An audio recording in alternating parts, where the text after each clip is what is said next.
선비 살펴보면 이렇게 도착하게 되는데 여습전일 때 한자가 됐어요.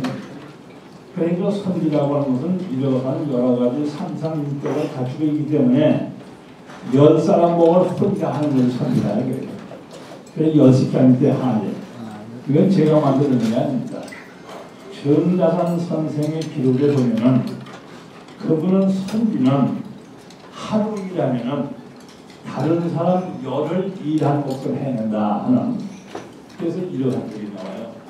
그래서 열 선비의 역할은 선비가 아닌 사람을 위해서 10배에 가까운 공헌을 한다고 하는 이런 얘기가 있습니다. 그래서 거기 그 중간 인터넷에 보면 일지역 선비의 하루의 역할은 바로 90일이다. 그러니까 열흘에 한 사람의 역할에 충당하다 이런 얘기가 나오는 것입니다. 그래서 이제 왜 이렇게 큰 역할을 하느냐 하면은 이 선비라는 것은 정가선문에 말씀해요. 낮에는 나가서 일하고 밤에는 들어와서 경전 보소를 읽어가지고 고인들의 좋은 점을 책을 통해서 읽는 것이 선비고, 또 두 번째 하나는 지금 등록금 반액 이렇게 얘기하고 있습니다만 옛날에도 성균관에 들어가는 사람들은 거의가 있는 집 자손들이고 또 양반 자손인 것입니다. 또 시골에서 글방을 다녀도 또 마찬가지로 정도의 차이 있지만은, 그러니까 선비라고 하는 것은 있는 집 자녀들을 가리켜서 그 사람들이 장차 어떻게 살아가는 것인지 그 길을 터주기 위한 역할을 하는 것이 선비다. 이런 이와 같이 얘기하고 있고, 또 하나 선비는 뭐냐면 바로 농민들이 일할 수 있는 그러한 기법과 또 기기를 만들어가지고 농기를 만들어가지고 성력산업, 그러니까 힘을 벌이고 농사를 짓는 이런 걸 가르쳐주고 원예라든가 목표를 통해서 운동을 이룩할 수 있는 이런 것을 가르쳐주는 것이 선비다 이렇게 얘기했습니다.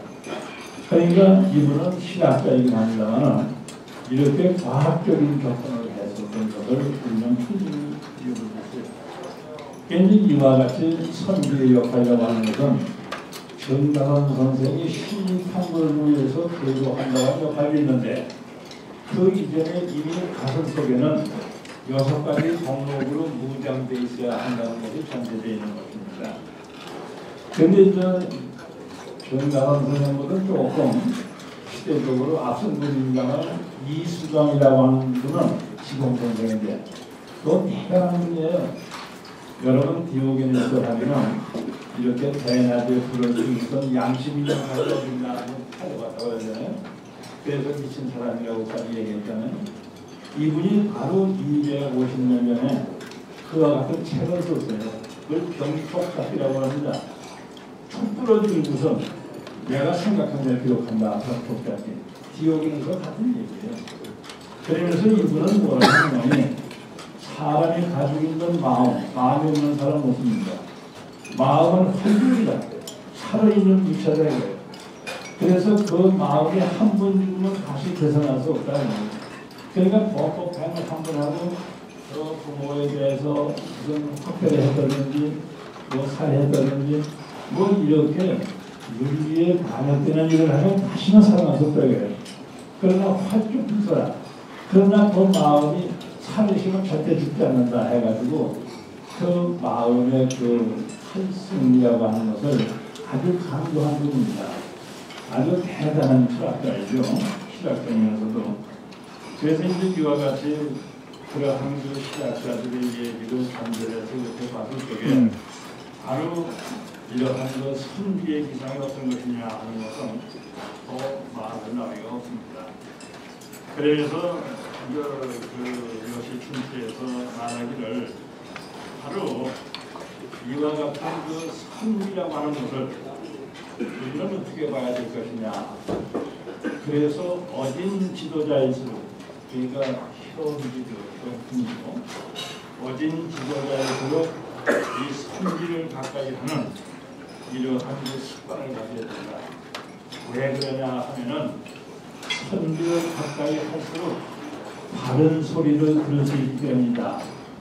그래서 바른 소리를 들을 수 있다고 하는 것은 그 분들을 바르게 인도해 준다고 하는 이러한 혜택도 있습니다만, 더 중요한 것은 조정 내에 그러한 바른 소리하는 선비가 있으면 그 사람의 바른 소리로 인해서 바르지 않은 사람의 모습이 드러나게 돼 있다 이거예요. 그러니까 바른 소리하는 선비는 국민적인 신망을 받고 있는 사람이에요. 국민적인 신망을 받고 있는 사람이 이게 틀렸고 저게 틀렸고 저 사람 잘못되고 이 사람 잘못됐다 하면 그 사람은 비판 대상이 되는 거죠. 지금처럼 청문회 같은 데서 그 인신 공격하기 위해서 그렇게 풍부하는 것은 큰 겁니다. 그래야만 표현이 되었다 그런 얘기인데, 그러면 임금된 사람 지도자가 될 사람에서 가장 불행한 것이 뭐냐 하는 것 같으면 비유에 맞는 말만 듣기 위해서 다른 소리 하는 사람을 멀리하는 이것을 중심한다. 그래서 이런 사람들을 바로 비유해서 뭐라고 얘기하느니, 물을 먹고 싶은데 그 수원을 봉쇄해버리고 물을 기다리는 것 똑같다는 얘기하면서 눈을 가리고서 5가지 색을 5색을 보겠다든지 길을 들어가고서 동상각 치우라고 오음을 뜨겠다고 하는 어리석음과 똑같다는 얘기였습니다. 그래 여기에 경고를 하신 분이 누구냐면 이율국 선생인데, 이율국 선생 말씀하기를 대들보에 좀벌레가 드글거리고 기둥이 밑에가 썩어서 그냥 밑에서 오는데 지붕만 화려하게 공부하면 병만 부족해서 그만 오냐는 이런 아주 강력한 경고를 제기했던 것을 우리는 기억하고 있습니다. 그래서 이러한 신비들의 모습은 아주 세 가지 생존적인 이러한 의미를 담겨주기 때문에 아주 대단한 톱니바퀴가 공격을 전달할 때 그 중수적인 지주와 같은 역할을 한다고 하는 것에서 대단히 필요합니다. 어제 저녁부터 저에게 주문 오기를 8시까지 끝내달라고 지금 밤부터 전화왔어요. 그래서 지금 시험이니까 딱 1분 전입니다. 지금 50분 초기에 끝내겠습니다. 오늘 분명히 저녁에 가서 9시에 거기 가야 된다고 해요. 그 사정 잘 알고 있습니다. 그래서 요즘 돌아가는 이 사건을 보면은 이건 너무 도덕이 심한 사람들이 처음부터 공직에 들어갔고, 공직에 들어가서 그냥 무엇이고 탐식하려고 하는 그러한 축복에 빠져 있다 보니까 결국 이기적인 것이 아닌가 이렇게 생각을 해봅니다.